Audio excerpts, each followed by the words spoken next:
Hello students, today we are going to learn the difference between endocrine gland and exocrine gland. So, what are the main features? What are the main difference?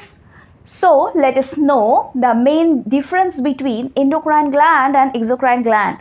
So, this is exocrine gland. So, exo means outer. Exo means outer.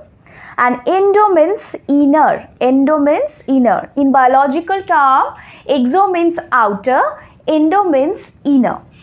So, the gland whose secretory materials directly released outside the gland is known as exocrine gland. So, the secretory materials is releasing outside the gland directly. This gland is known as exocrine gland.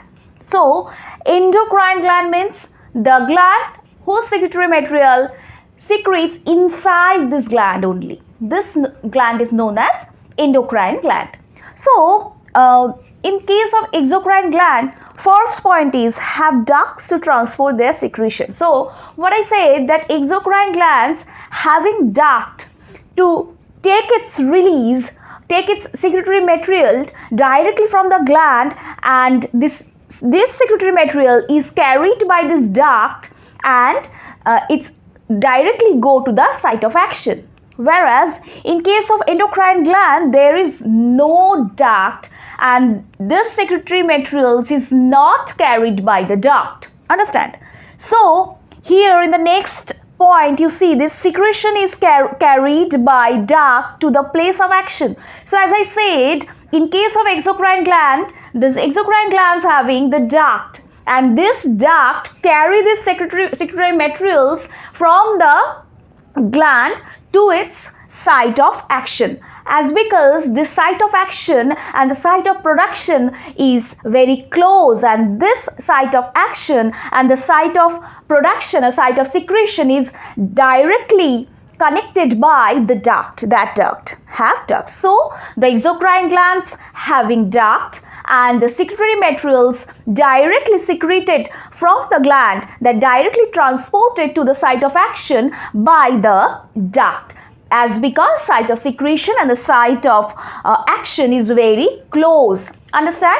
In case of endocrine gland, site of secretion and site of action is far away. That is why the secretory material which is secreted inside the endocrine gland, this is transported, and this is transported by the duct because it doesn't have any duct, it lacks the duct, so it directly transported by the lymph and the blood. Understand? So in case of endocrine gland, they do not have duct to transport their secretion, as because the secretory materials directly secreted and directly transported by the blood and the lymph. Understand?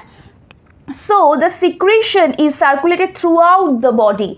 So blood and lymphs that flows throughout the body, that carries the secretory material throughout the body, and this is target organ specific. Okay, so blood and lymphs carry these secretory materials throughout the body and take these materials toward its target organ. So it's specific. This endocrine secretion is specific for its target organ. In case of exocrine gland also, it is organ specific, but its area of secretion is also specific. Why? Because I say that its secretory area or site of production is very close to the site of action, because this area is very close and this is actually transported by the duct.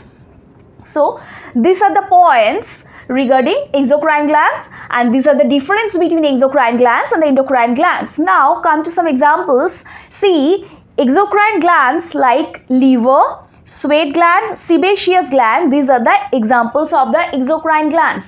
So what are the main features of the exocrine gland? They have duct, their secretory material is carried by the duct, and their site of production and site of action is very close, and secretion is area and organ specific. Okay, that is why it somewhat said that exocrine gland is duct with duct gland, and endocrine gland is sometimes said a ductless gland. Okay, so endocrine gland, what are the features of the endocrine glands? Endocrine glands are ductless gland. Okay, endocrine glands are ductless gland. Its secretory material directly transported to via the blood and the lymph. Next is circulated throughout the body and it's organ specific. These are the features of the endocrine gland, and these are the difference between the exocrine gland and the endocrine gland. Now come to the example of the endocrine glands. In my previous video I have made a list of endocrine glands that I have given in my previous video. Just go to the playlist and you can get the video in this playlist only. So what are the examples of endocrine glands? Thyroid glands, parathyroid glands, pituitary glands, adrenal glands, both gonads like ovary and testes. These are also the endocrine glands. So hope this video will be helpful for you, because in your board exam sometimes this question is being asked. So thank you for